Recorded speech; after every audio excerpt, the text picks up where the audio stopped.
after the Buddha's enlightenment, he began a teaching career that was to span 45 years till his death at the age of 80. So his first disciples were the 5 ascetics who had originally abandoned him when they thought Buddha had taken to a path of luxury and had given the path of being an ascetic. And the first teachings he gave to them was that of the middle way, followed by the 4 noble truths. And the teachings were to become known as the first turning of the wheel of Dharma. So the teachings of Dharma were set in motion. And it's rather appropriate that the first teachings that the Buddha gave the ascetics was that of the middle way, because the ascetics had chosen one extreme way, which actually Buddha discovered is not helpful. And so Buddha discovered that it's not profitable to cling to extremes, neither being an ascetic nor sensual path. So as Piyadasi says in the Buddha's ancient path, living in the palace amongst song and dance, luxury and pleasure, the Bodhisattva knew by experience that sense pleasures do not lead mankind to true happiness and deliverance. 6 years of rigorous mortification, which he, as an ascetic, so zealously practiced in search of purification and final deliverance, brought him no reward. It was a vain and useless effort. Avoiding these 2 extremes, he followed a path of moral and mental training, and through self-experience discovered the middle way. So we should always remember this teaching about avoiding the extremes during our practice. If we become too rigid, artificial, then something is going wrong. On the other hand, if we keep on chasing after our fancies and passions without restraint, that too is not right. So there should be a middle way, and there should be natural ease and joy in our practice. And this middle way is encapsulated in the path of practice known as the Noble Eightfold Path, which will be our next week's topic. And in fact, this Noble Eightfold Path is the 4th of the 4 Noble Truths. And the 4 Noble Truths were realized by the Buddha while seated in contemplation under the Bodhi tree. And this is what he talked about to the 5 ascetics next. And the 4 Noble Truths actually form the core teaching of Buddhism. So we got this slide on the screen of what the 4 Noble Truths are. So there is the Noble Truth of suffering, which basically says that suffering, or dukkha in Sanskrit, is our usual human condition. The next Noble Truth gives the origin of that suffering. The 3rd Noble Truth basically says that it is possible to bring this suffering to an end. And the 4th Noble Truth is the path that leads to the extinction of that suffering. Okay, Wengdu, you can take the slide off now. Oh, sorry, Wengdu, if you put the second slide up. Yeah, so this is Sarnath, where Buddha gave his first teachings. This is where the teachings to the 5 ascetics were given. And the construction there is called a stupa, and a stupa basically contains relics of some holy person. And if we can have the next slide as well, Wengdu. Yeah, so this is beautiful Buddha Rupa. Buddha Rupa means a statue of Buddha. So this is Buddha teaching the Four Noble Truths. This is a Buddha Rupa. A Buddha Rupa means a statue of the Buddha. And this is at the Sarnath Museum, the place where he taught the Four Noble Truths. It's a beautiful statue. Okay, so we'll start with the first noble truth of suffering. The first thing to look at is the word dukkha for suffering. And the truth says that there is suffering. That is our usual condition. Now, dukkha actually encompasses a lot more than suffering.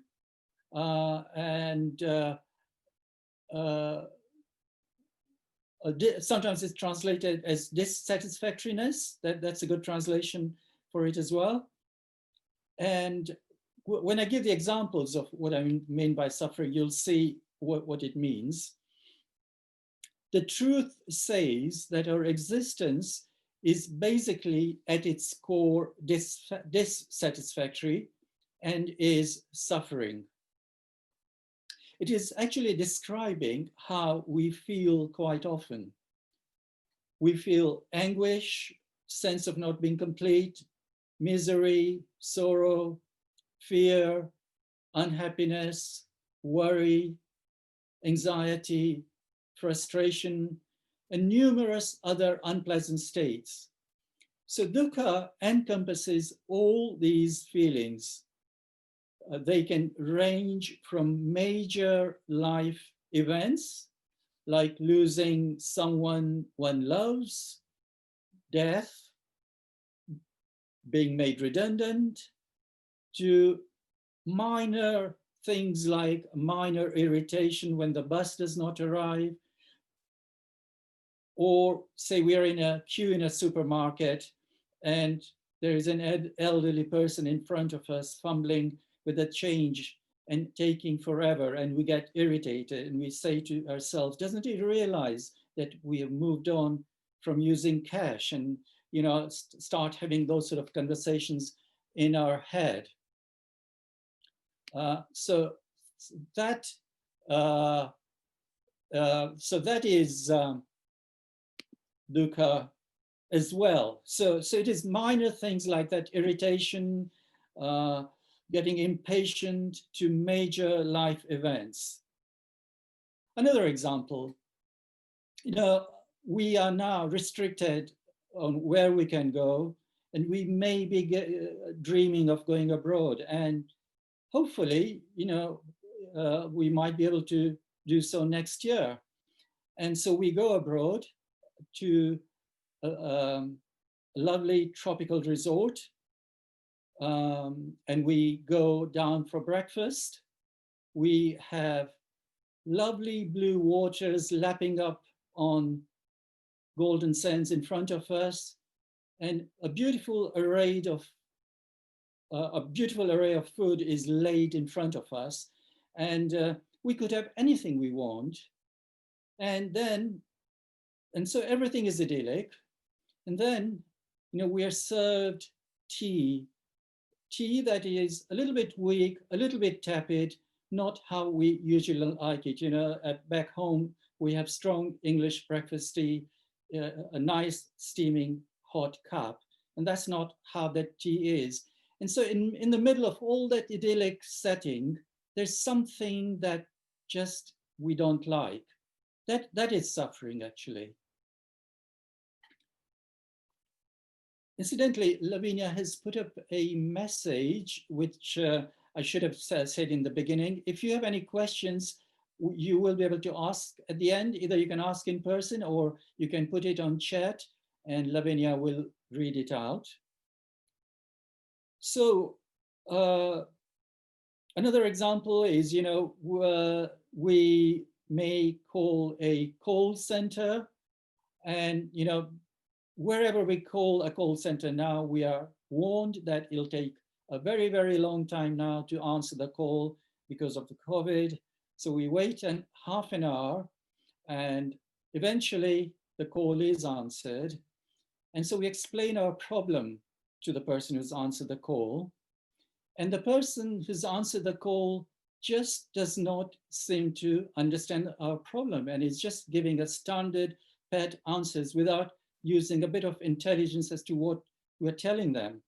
And we keep on trying and we keep on trying. And very soon we are screaming and shouting down the phone. That is dukkha. So dukkha can range from major events to disappointments in life, to little minor irritations with things that don't suit us.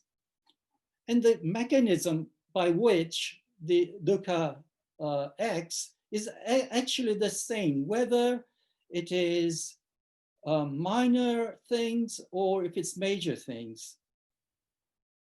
And, we may feel, but okay, I'm not concerned about these minor things. I'm not concerned about the bus coming late or someone fumbling for change in the supermarket. I'm really concerned about the big issues in life, about death, about my relationship breaking up. That's what I'm interested in. But actually, as I said, the mechanism by which dukkha arises and the way we overcome dukkha is the same whether it is minor or major. And the thing is, if we just simply want to work with just the major sources of dukkha, we are going to find it very difficult. They actually have a lot of energy in them, which we actually have to learn to contain.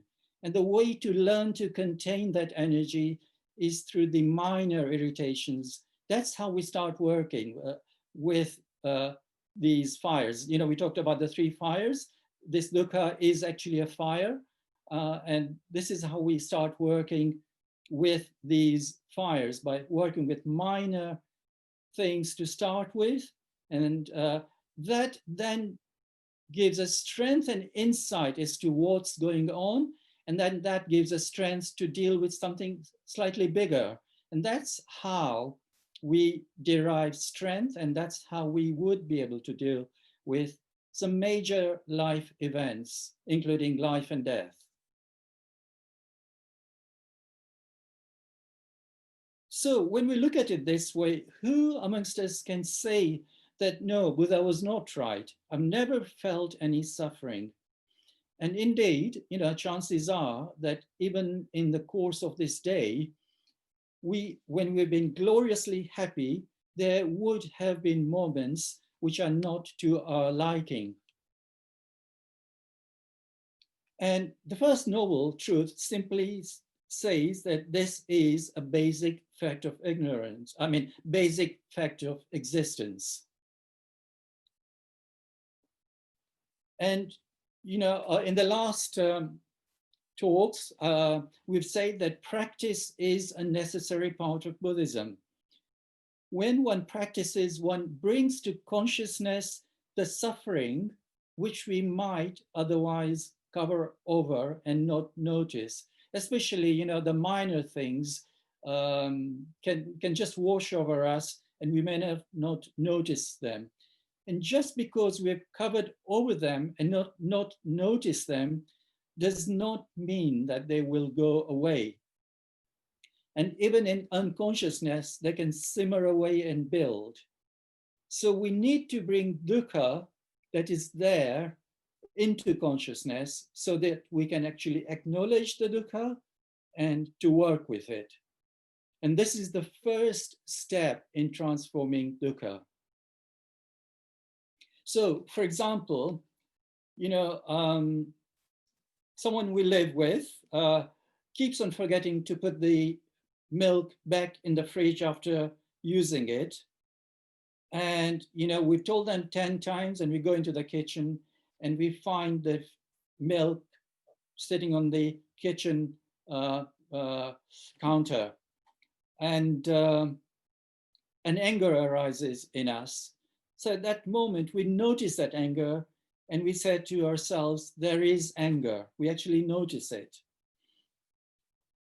And when we come to the third noble truth, we will see that it says that there is a cessation of suffering. But for cessation to occur, we must first be aware of the suffering, actually in all its manifestations, big and small, and acknowledge it. So one of the teachers who teaches at the Buddhist Society gave this example of her early days in Buddhism.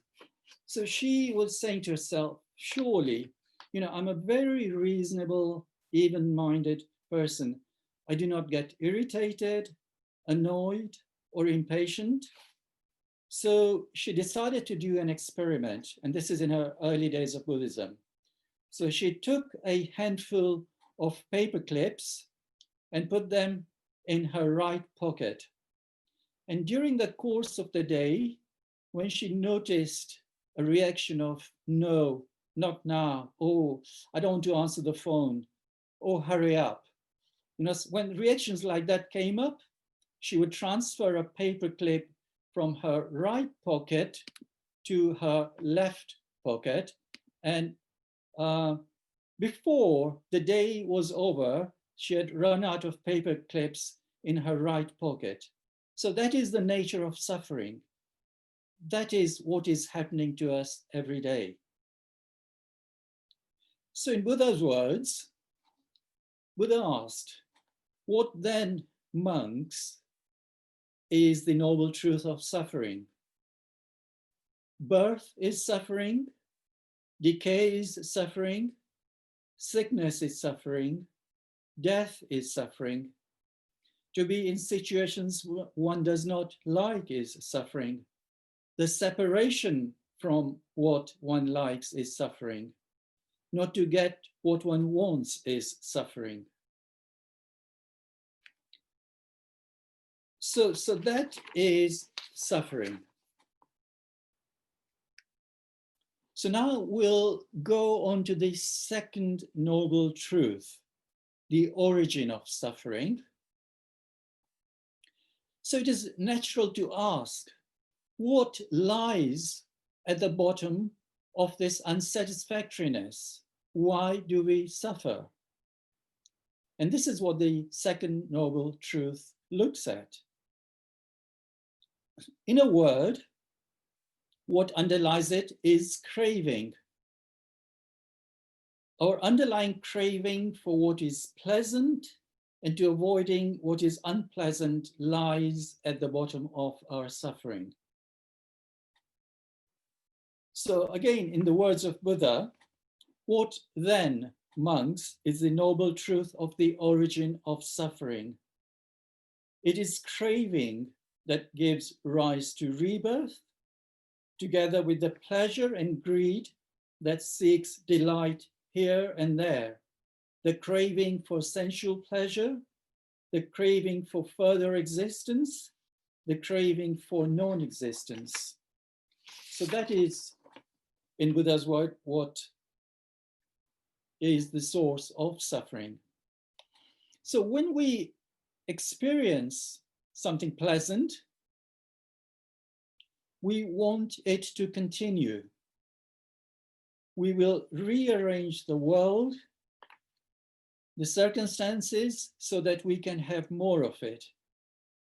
It does not matter whether what gives us pleasure is something major, like falling in love, or something small, like enjoying a particular dish.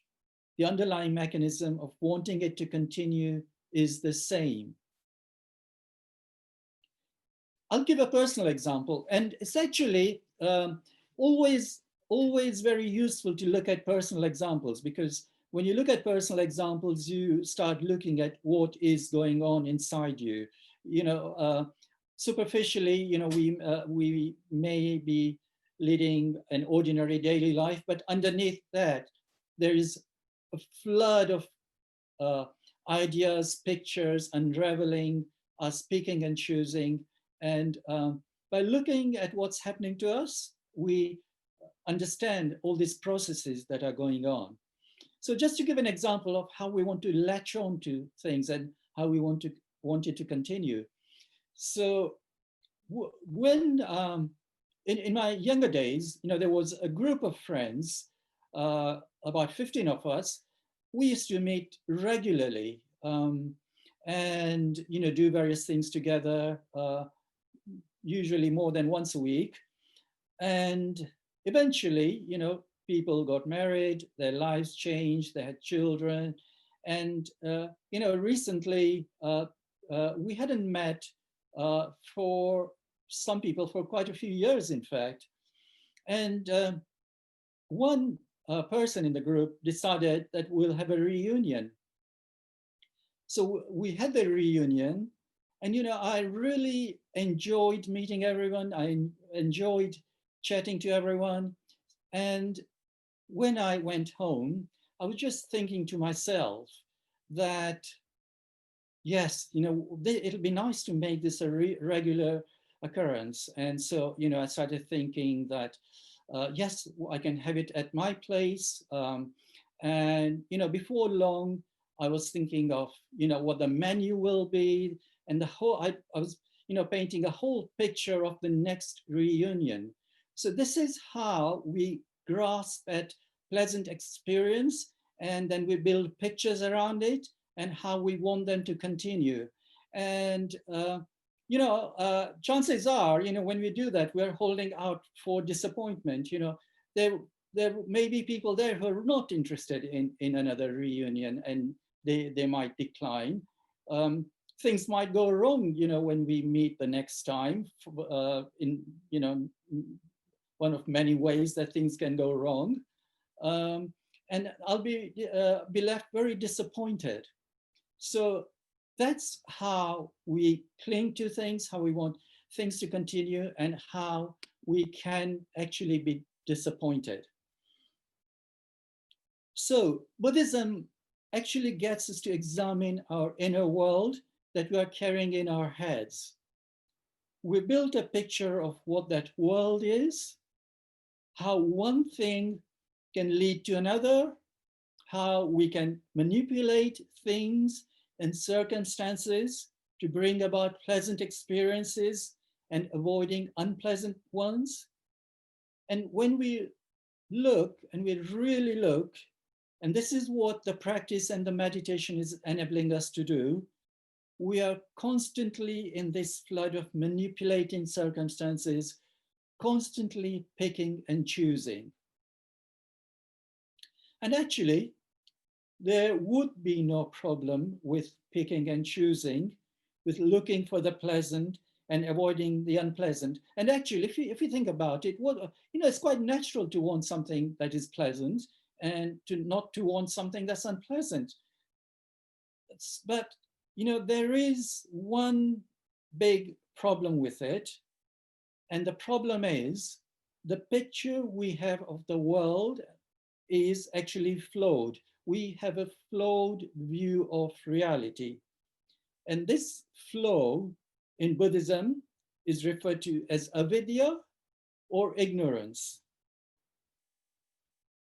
And that delusion exists because we base our actions, and the actions could be physical actions or our thoughts or our speech, on three wrong assumptions.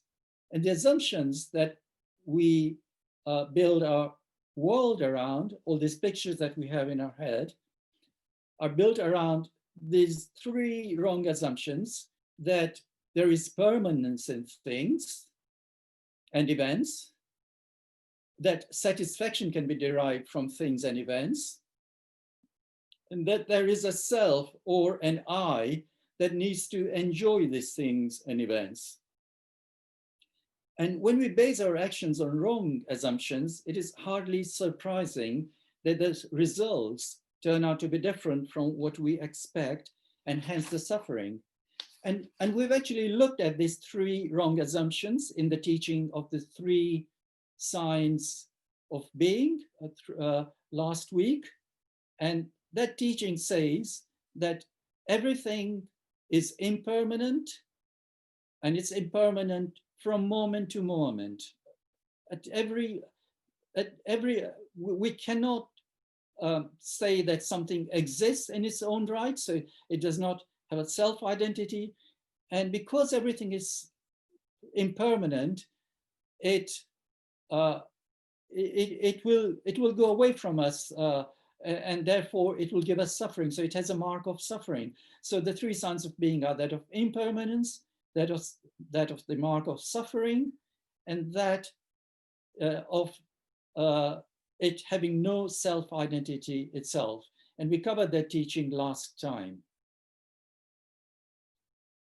And we will not go into how this flawed view of the world arises in this talk, but Buddhism does explain in minute detail how this deluded thing arises.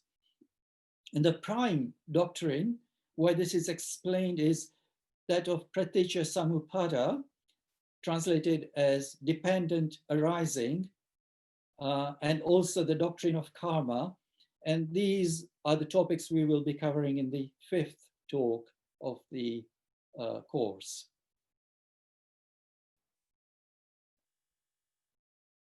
Now, just to give a little bit further idea of the nature of craving, let me give you a story.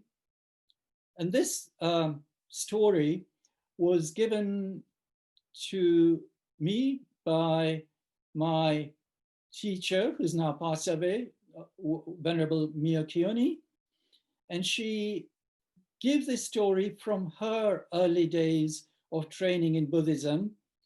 And so we're talking about 1950s, 1960s, when she first started training in Buddhism. And at that time, there were very few Buddhist teachers, and if any teacher came to England, everyone would be very keen to hear them, that they'd gather in the lecture room in the Buddhist Society. And so this happened in the lecture room at the Buddhist Society. So it was a Thai teacher called Mahabua. So he gives the story of this monk, a youngish monk, a newish monk, who was sitting in meditation. And in meditation, suddenly he saw in front of him a golden ball. And at first he tried to ignore it, but the ball just kept hopping in front of him, and being golden was shimmering. And very soon the monk couldn't contain himself any longer, and he reached out his hand to grab that golden ball. And as soon as his hand went out, the golden ball just hopped away from him. So the monk leaned forward and tried to grab it, but the ball hopped away. And very soon the monk found himself getting up from the seat to get hold of the ball. And every time he went to grab the ball would just hop away. And it hopped away to a tree, and the monk chased it, and up it went up the tree. So the monk started shimmying up the tree. The ball went on one branch. The monk followed the ball on that branch and tried to grab it, and the ball then hopped onto the branch higher up. So the monk went onto the branch higher up. And this went on till the ball was at one of the highest branches, and suddenly the monk, on climbing that branch, realized that branch could hardly hold his weight and was shaking up and down. And at that moment, the monk came to his senses, and the golden ball disappeared, but he was in great trouble. And it is said that, it was nighttime when he was meditating. He was found next morning, shivering and shaking, and his brother monks eventually brought him down. And Mahabua says it served him right for chasing after that golden ball. That is the nature of craving. Okay, so now we can go to the third noble truth. The Buddha said, "What then, monks, is the noble truth of the stopping of suffering? It is the extinction of that craving, renouncing it, forsaking it, liberation and detachment from it." So being blown about willy-nilly by the passions, and the cravings are part of the passions, by our picking and choosing, is called being in samsara, being in our mundane world. And in our mundane world, we are blown here and there from one state to another. Sometimes we are happy, sometimes we are in a very unpleasant state. Sometimes we are actually true human beings, being kind and compassionate, but we are forever revolving in all these states of samsara. And so we are constantly being blown about here and there in samsara. And liberation from samsara is called nirvana. Nirvana has the roots nir, meaning extinguishing, and va, meaning blowing, as in the wind. So nirvana is the cessation of being blown about here and there. It is liberation from suffering. And Buddha's great insight was that it is possible to be liberated from dukkha. We are not doomed to be caught up in this round of suffering forever. But the choices are ours, whether we want to be in this continuous round of dukkha or to be liberated from it. But to be liberated from it, we have to do it something about it. We have to walk the path set up by Buddha. And this is the Noble Eightfold Path, which we will talk about next week. Nirvana is said to be ineffable. Ineffable means it cannot be described in words. It is beyond words. To know it, one has to experience it, which means to walk the Buddha's path. If anyone describes nirvana, we can be sure that it is not nirvana because it cannot be put into words. And indeed, we will not find a description of nirvana in any of the Buddhist canon. Buddha says that it is possible to be liberated and that it is nirvana, but we have to discover it for ourselves. It cannot be thought through intellectually, and therefore it cannot be put into words.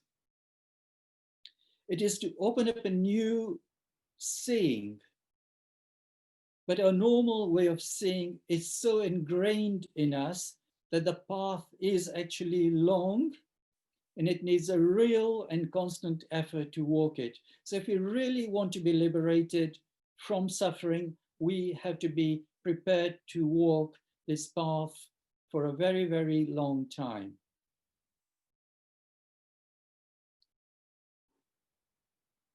So Buddha says, "It occurred to me, monks, that this Dharma I have realized is deep, hard to see, hard to understand, peaceful and sublime, beyond mere reasoning, subtle and intelligible to the wise. But this generation delights, revels, and rejoices in sensual pleasures. For a generation delighting, reveling, and rejoicing in sensual pleasures, it is hard to see the extinction of craving, dispassion, cessation, nirvana. So I'll repeat what the Buddha says.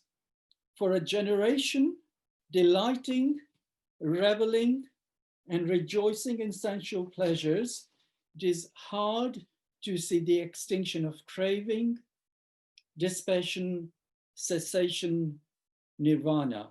Cessation also means liberation. Now it's interesting, isn't it? This Buddha spoke these words 2,500 years ago, and he's talking about his generation, and he says his generation delights, revels, and rejoices in sensual pleasures. And it is hard for that generation to see the extinction of suffering. And it's interesting because Buddha could have spoken those words today, and it would apply to our generation as well, wouldn't it? So this shows that, in spite of achieving unimaginable material success in our lives, we have such advances in medicine that we are kept alive in a way that would not have been possible in Buddha's time. We can go and land a spaceship on the moon if we wanted to. I can see someone on the other side of the globe and chat to them right now if I wanted to. So these are the advances that we have made materially, yet as human beings, we are no different from the human beings at Buddha's time. So his teaching is as relevant to us today as it was at his time. And Buddha himself says that this nirvana is hard to realize, but it can be realized if we are willing to put in the effort. So we will end the talk there for today, and we'll talk about the path that leads to liberation next week. So if now you got an opportunity to ask questions, you can either unmute yourself and give the questions, or you can give them on chat to Lavinia, and Lavinia will read them out. So does anyone have any questions?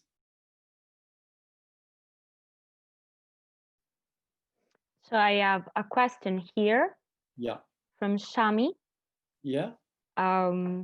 So can you expand why and what exactly you mean by being conscious of the suffering in question? Are you saying that the person is refusing to accept that they are suffering, i.e. deluded? Many thanks. Well, sometimes when we want something, we go out and get it, and we are then happy. Or sometimes we try and get it, but we don't get it, and we are unhappy. So then, we are aware of the end state, whether we are happy or we are unhappy. We are actually not aware of what has driven us to go for that object or thing.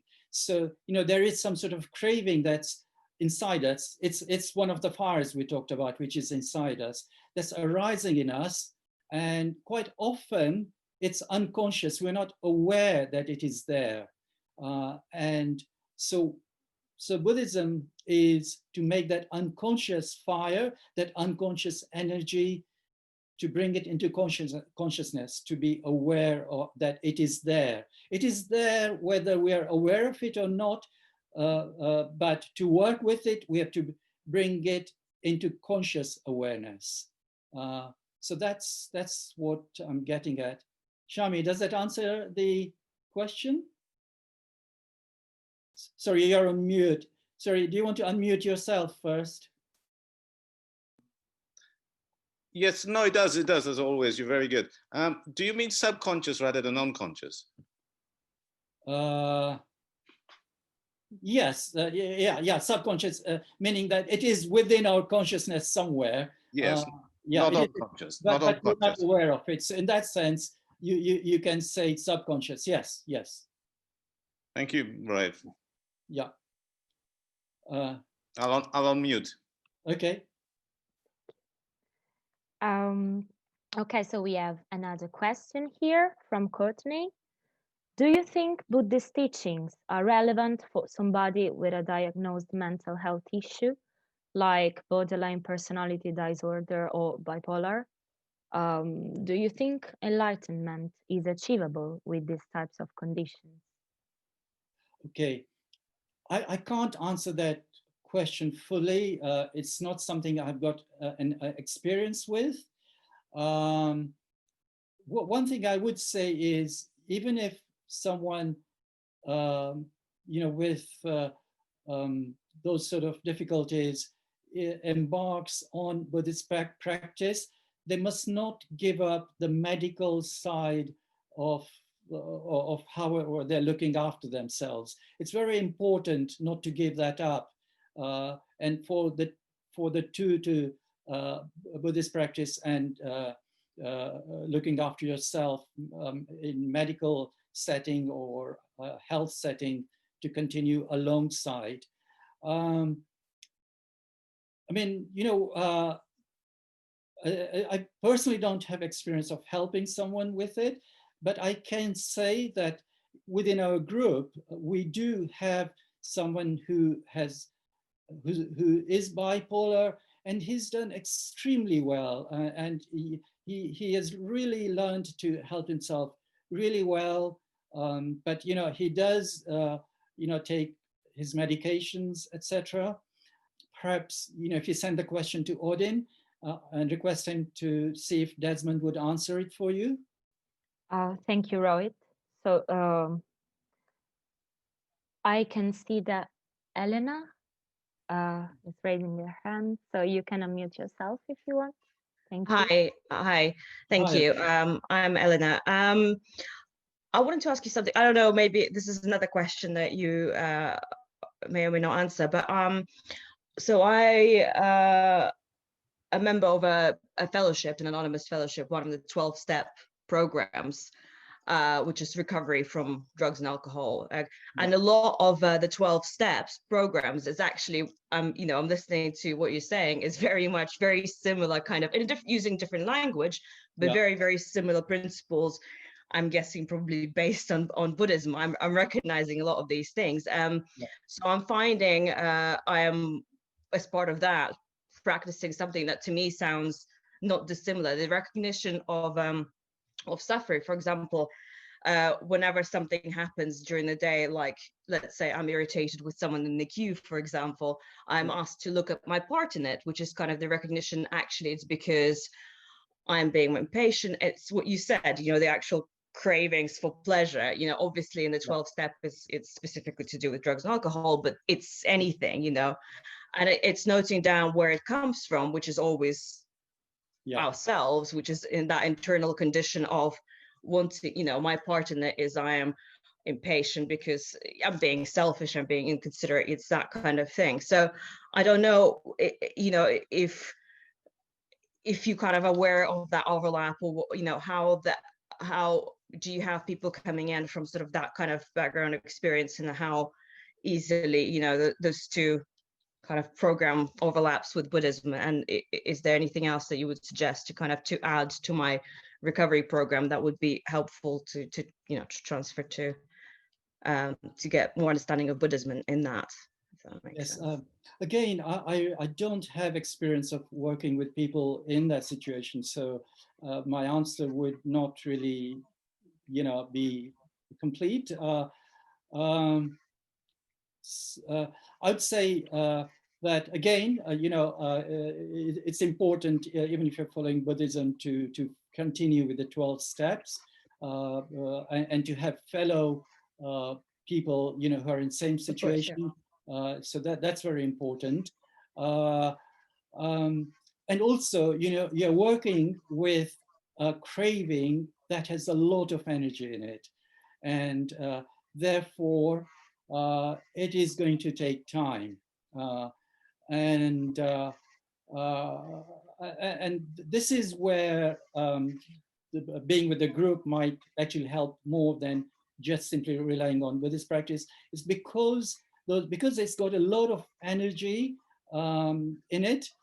If you are just relying on being on your own and practicing Buddhism in a group setting, but not with people with similar situation to you, then that energy could overwhelm you to start with. Because as I said, we can only start working with little things to start with, and then develop familiarity with that arising of that energy, and then develop strength to contain that energy. So that takes a lot of time, and I'm afraid Buddhist practice is a long, slow road, which needs a lot of determination, and whereas you might need help perhaps more immediately, and therefore, getting strength from other people from the program is very important. However, also I would say that if you are minded to follow Buddhism because it supports you, then it's very rewarding in the long term. So although it takes time, it is very rewarding in the long term, because you will, after a very, very long practice, come to a point where things that actually bothered you will not bother you. You do come to that point, actually. So in that sense, it is a complete transcendent, completely going through the suffering, completely going beyond the suffering. And then you are in a situation where you can help yourself at that point. But to start with, I think you would need support from the group, and then get whatever strength you can from Buddhism. And it is very rewarding, actually, following the path. So continue on both. And again, Yeah. I can't answer from experience. I'm sorry. Yeah, sorry. I mean, I've actually gone through the steps, and the actual craving for it has lifted, because it is that transformation program. But you need to continue doing that program. Yeah. Continuation is having this spiritual contact with a higher power, which is kind of this me trying to build on that spiritual concept. And this is kind of why I'm exploring Buddhism. But a lot of what you say seems very, very similar to that. So I just yeah, I'm kind of sorry. I'm excited about exploring all of that. Yeah. So thank you. And also, can I say one other thing, which we don't actually cover a lot in this introducing course? It comes later on, which is, these fires I'm talking about: craving, ill will, and delusion. Those fires are actually troubling when we are in a deluded state. But actually, we're not talking about getting rid of those fires. We're actually talking about transforming those fires, because those fires actually have a useful energy behind them. And when we have craving or addiction, it's that energy that's gone wrong. And when that energy is transformed, it is actually a life force, and it's a life force that actually guides us. Why I'm saying this? I'm saying this because you mustn't think in terms of wanting to get rid of that craving, because you'll never succeed with that. You should not say to yourself that I must not have craving.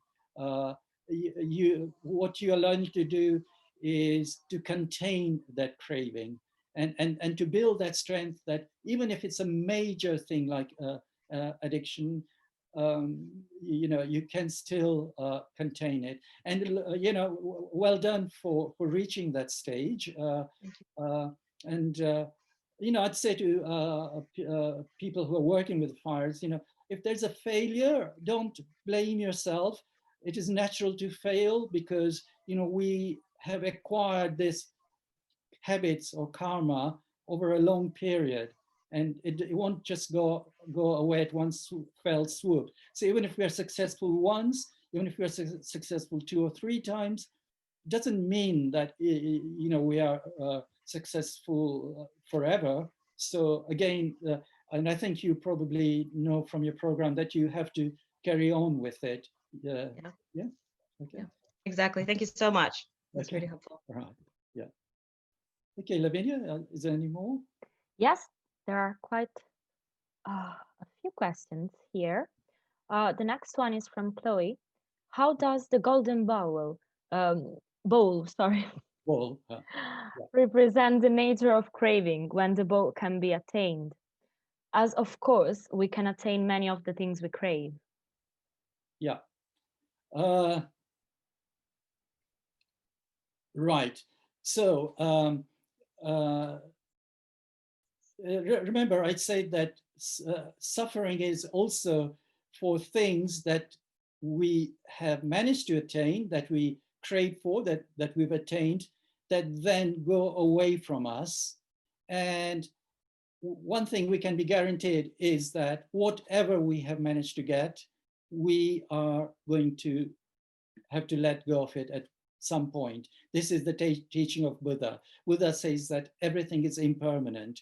So even if we manage to get something, at some point it's going to go away from us, and that will be suffering. And just another word regarding the story. So, that golden bowl was shimmering, and it was shimmering, and it was that shimmer that probably got the monk to go after it. It was shimmering, not necessarily because that's what that object is, but it is the heart of that monk draping itself over that object that made it shimmer. This is how our desires happen. When we fall in love, we cannot see anything wrong with that person that we are in love with. That person is like God to us. And, slowly by slowly, as a relationship develops, we see faults in them. And so even things that we have managed to get, there is wrong seeing in them. They are not what we imagine them to be. And therefore we can delude ourselves that way as well. I hope, was it Claudia? Sorry, what was the name of the person who asked the question? Chloe, was Chloe. it? Yeah, Chloe, does it answer the question? Okay, can't hear Chloe, but I assume she's happy. Yes, it does. Thank you. Okay, good. Okay. Thank you. So we have here actually 2 questions from William. So if despite one's effort, one does not get to experience enlightenment, what are the fruits then of the middle path that the Buddha teaches one to follow? Okay, And can you, sorry, Lavinia, sorry, could you start again? I've missed the first few words. so if, despite one's effort, one does not get to experience enlightenment, what are the fruits of the middle path that the Buddha teaches one to follow? Okay.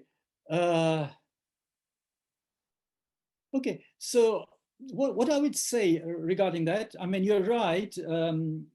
Enlightenment, nirvana, is very hard to achieve. It needs long practice. And even when you see into the truth,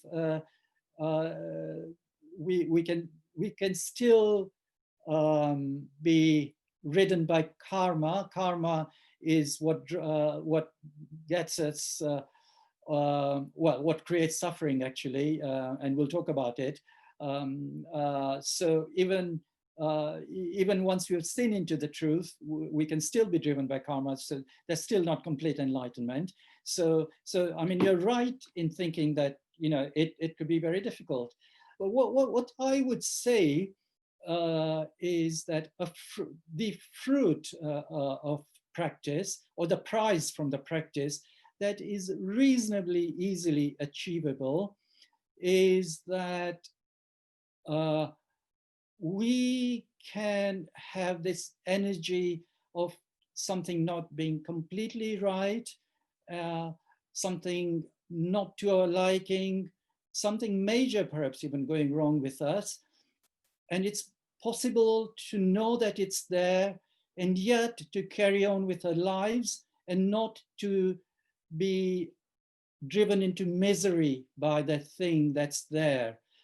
So in other words, we learn to contain it and we learn to function in spite of it.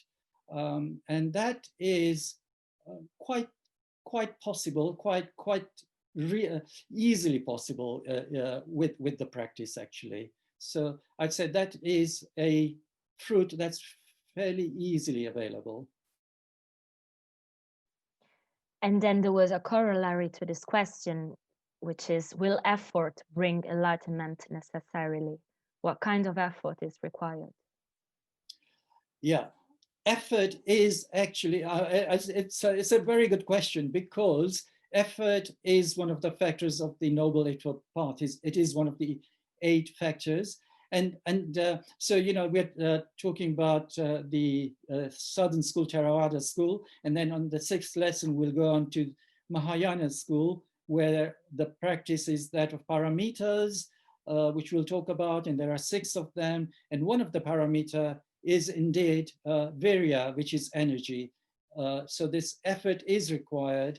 And effort really means to be aware, to practice basically 24 hours a day, so that we are aware of what is going on inside us. And we may not be successful in doing it 24 hours a day, but there are periods when we can do it. So, things like when we are washing up, we give ourselves wholeheartedly into washing up. Meditation is a part of following Buddhist practice. So we do regular meditation. And also, when things are very difficult, when we work with the smaller energies and then we come to working with the bigger energies, like anxiety, fear. So, actually, we might feel that, we're okay, we generally speaking, nothing major is wrong with our life, and that, we're not very anxious people, or we're not very fearful. But it's surprising, once you start unraveling what's inside you, you might discover that there's a deep anxiety, a deep fear within us. So, when it comes to that, to be able to, by that time, you build strength to work with it, and then to put in the energy and the effort to work with those sort of fires as well. So that's it. That needs energy. It needs effort.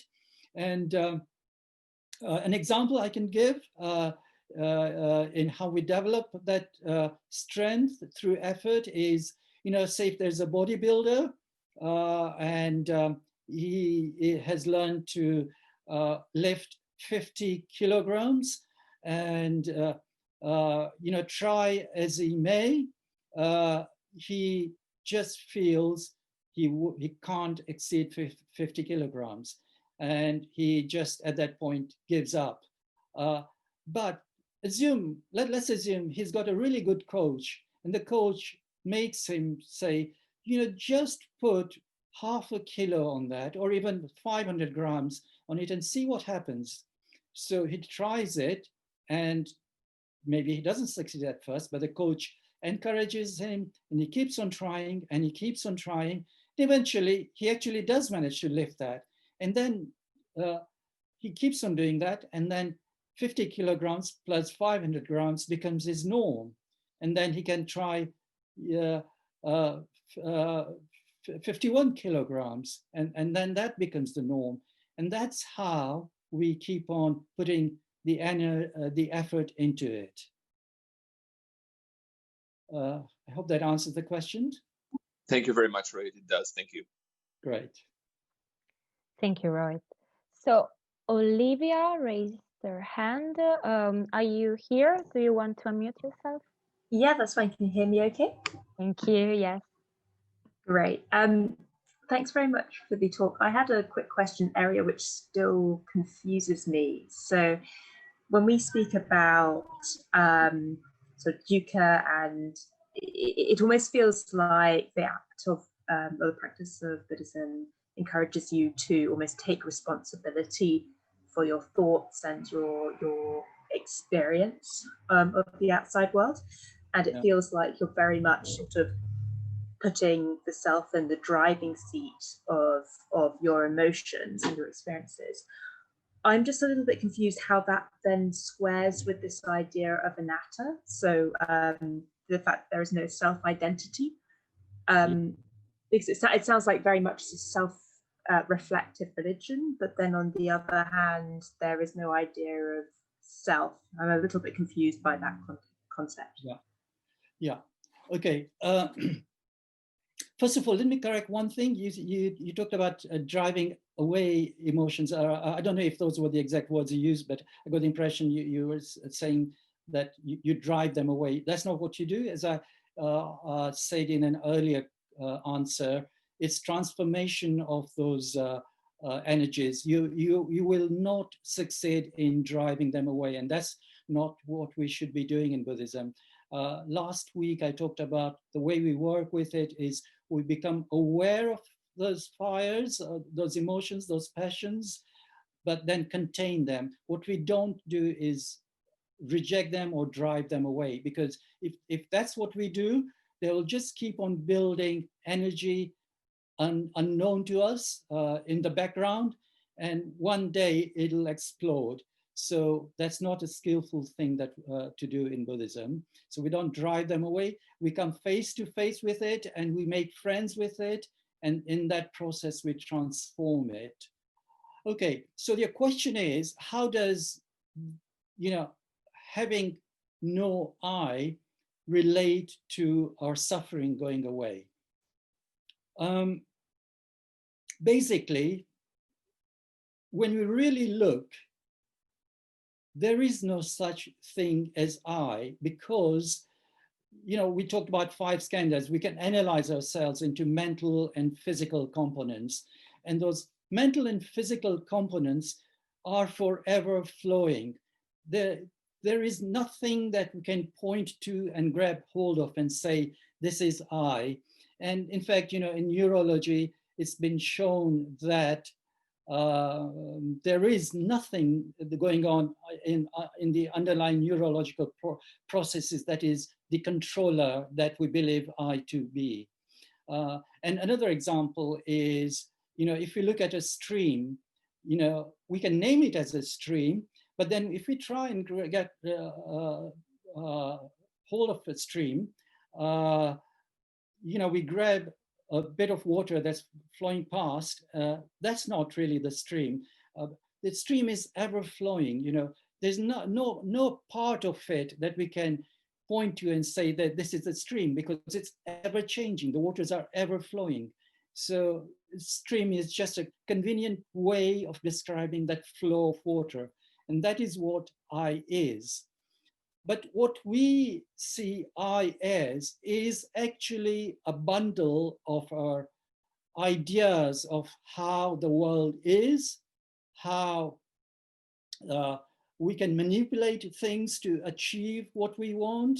It's the bundle of our likes and dislikes. It's the whole world that we have built for ourselves. But that world is illusory. As soon as we realize that there is no such thing as I, then all that hanging on those pictures falls away. Those pictures don't exist anymore. They cannot exist anymore, because in the true reality, we go beyond concept. There's nothing to grab hold of, actually. And it's ever flowing. And there is nothing that we can grab hold of. And then there is no I to want to get hold of anything, because by that point, the concept of I has fallen away, because we have gone beyond thoughts and concepts, and I is just a thought and concept. It's just a bundle of our likes, our dislikes, the world that we built, and that falls away. And then that is our end of suffering. Great, thanks. That was really helpful. Good. Thank you. We have another question here from Susan. How does one contemplate on the Four Noble Truths daily?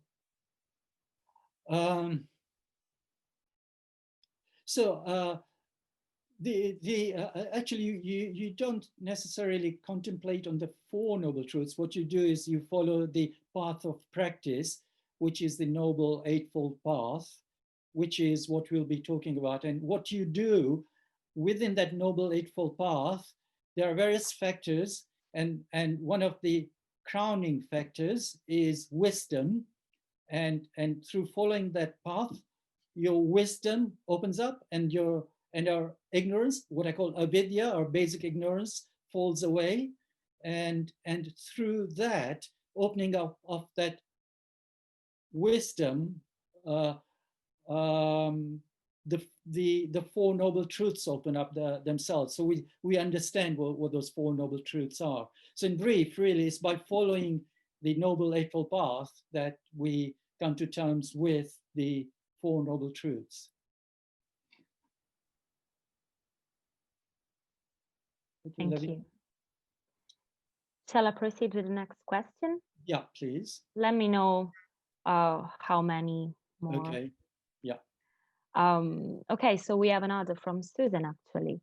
Yeah. At the Global Vision Summit, the Dalai Lama said, so long as we wish to think about liberation, there is no choice but to cultivate the understanding of emptiness. So what is one way to cultivate emptiness? Well, it is by following the path again.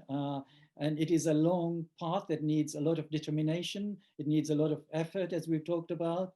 And so it's following the Noble Eightfold Path. And Dalai Lama is actually Tibetan Buddhist. So he's a he would be part of the Mahayana school. And in that school, and we'll, as I said, we'll talk about that in the 6th lesson, the path of practice is that of paramitas. And again, within that practice of paramitas is a factor called prajna. Prajna means wisdom. So wisdom is one of the factors of the path of practice. And through following that practice, that wisdom opens up as well. And that is when we see that. I hope that answers the question. Thank you, Rohit. Okay. So, Lavinia, how many questions are there? Are there a lot more?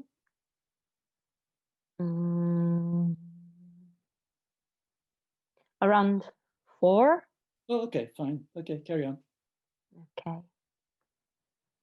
So Victoria asks, if I understood properly, the first noble truth is suffering, and the usual condition of mankind is suffering.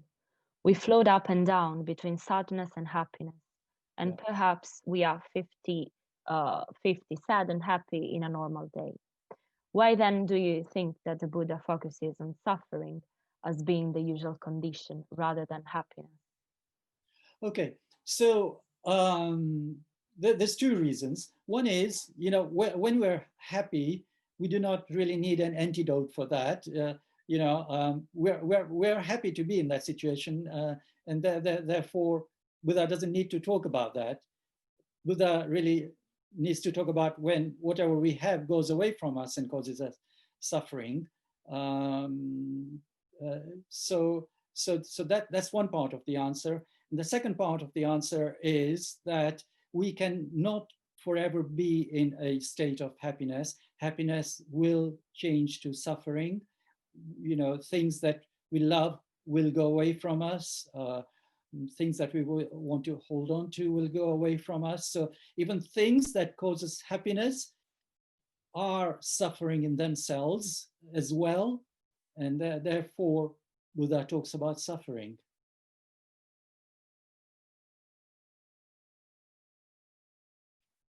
Okay, Lavinia, you can give me the next question. Thank you. Next question is from Hannah. I've heard that it's best to practice Buddhism in a group rather than alone. Please, could you talk about that? Yes, yes, very good question. And that's definitely true. It is very, very difficult to follow Buddhism on your own because I suppose if you're following it on your own, the only thing you could do is read books and try and follow it. But, you know, Buddhist religion, it's something that's very difficult to understand just by reading it. You need a guide who has been through the training, has experienced it, has experienced the problem, has experienced the suffering, has seen how to come out through the suffering. So that guide is extremely necessary. And really, if you were to follow Buddhism, I would definitely strongly advise you to get a teacher, which usually means being part of a group, because a teacher would be part of a group, teaching in a group setting. And so if you are interested in doing that, the Buddhist Society is a good place to start from, where we have teachers coming from Theravada tradition, from Amravati monastery. There are teachers linked to Jamyang, which is Tibetan. There's teachers from the Zen Centre. There's teachers from Pure Land, who've all been through proper training. All these institutions have good teachers. So that's the best place you can start. And then there are other places as well. Buddhist, we're very lucky actually now in the West. There's so many Buddhist centers available. Buddhist Society has a directory of all the Buddhist groups. It's not been updated for a while now, but there are hundreds of groups in there. And also, it is true that there are some teachers who are not very good, who have decided and taken it upon themselves to start teaching because they think they've understood it without any endorsement from a proper teacher. And you have to steer clear of those teachers. And sometimes it is difficult to know when someone's genuine, when someone's not. But as I say, starting from the Buddhist Society is probably a safe way to start off. I hope that answers that question. Thank you, Rohit. So then here we have several people who are actually interested in the relationship between Buddhism and mental health. So related to the questions before. So just wanted to let you know that. Okay. And many people saying thanks as well. And then I think we can go to the last question for today, which is from Carmela. How do you experience the transformed fires? How does this life force manifest? Are there examples? So this is the story of a samurai. So this is a Zen story. A samurai who was under a liege lord. So Japan had a feudal system, and liege lords have their own armies, and so samurais are part of that army. And loyalty is a very important part of that, being a samurai with a liege lord. But there was a samurai who was really interested in Buddhism, and he could not let go of the thought of being a Buddhist. So he left his liege lord, a totally unheard of thing to do, and not looked at very kindly in that culture and setting. So he started practicing Buddhism. He obtained realization. And one day when he was out, and this is how Dharma works, he came across one of his companions when he was samurai. And they recognized each other. And the his colleague took a look at him, and he said, "Unbelievable! How despicable that you left the liege lord." And he drew his sword to lop off the head of this person who was a monk now. But he thought, no, I won't sully my sword with your blood. And he just spat at the monk and he left. The monk simply wiped off the spittle and he had a memory of what would have happened if someone had spat to him when he was a samurai all those years ago. And you know, he then realized the big change that had happened to him. You know, he simply just wiped off the spit, and there was no grudge, nothing that shook him. And he then composed a poem which read, "The mountain is the mountain, and the way is the same of the old." Sorry, I'll read that again. "The mountain is the mountain, and the way is the same as of old. Verily, what has changed is my own heart." So it is this change of heart, you know, this reaction that came out. Instead of coming out with a fiery reaction, there is just calmness. You understand the circumstances as they are. He understood, you know, why the samurai had spit at him, and to have reacted to that was really not necessary. So the heart is calm, the heart is quiet. So that's an example of, you know, what happens when that transformation happens. Okay, so I think that was the last question, Lavinia. Yes? Yes, if I'm not wrong, hopefully.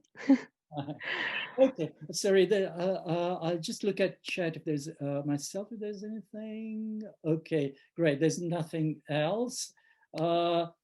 So thank you very much for attending today's talk. We'll meet next week, and the topic is the Noble Eightfold Path.